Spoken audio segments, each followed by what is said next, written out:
Hey guys, Sam with Custom Cabinets here. Today I'm going to show you guys the different grits of sandpaper that we have here and that we use. I have here in front of me, I have the 120 grit, 150 grit, and the 180 grit.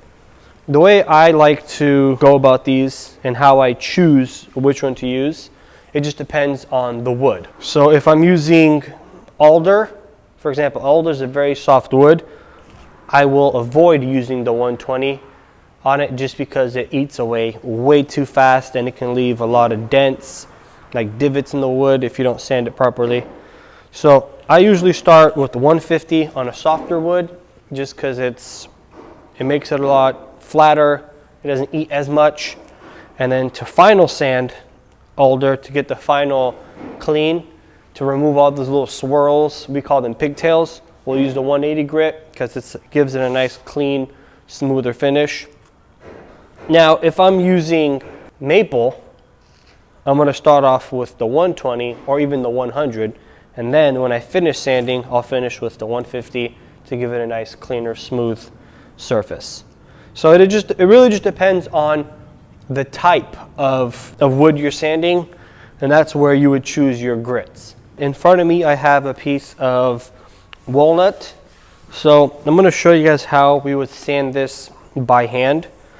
So if you're sanding by hand, for example, you always want a flat surface. So I just have this random piece of scrap wood. And what I'll do is I'll take my sandpaper, I'll set it on, I'll bend it over, and that's basically how you can do it if you don't have, an actual sanding block. I like to use these because it's a nice clean flat surface. I usually staple it on just to keep it nice and snug, but if you don't have that stapler, then you can just hold it by hand. And you want to, when you're sanding, if you see the grain of the wood, how it flows in one direction, so you want to start sanding in the direction of the wood. You're removing all the saw marks. You're removing saw marks when you're moving with the grain.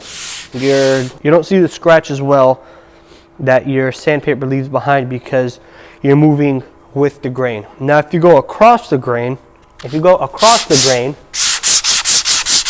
you see all those scratches it leaves behind? See the difference in this and this? That's why when you're sanding, you always want to go with the grain. When you put some pressure on it, and you see how it removed them, the difference now? That's the importance of sanding with the grain. Now in some cases, like a door, right? You have two pieces that come together that get jointed. So in a case like that, what you would do if you're sanding by hand is you would do circles.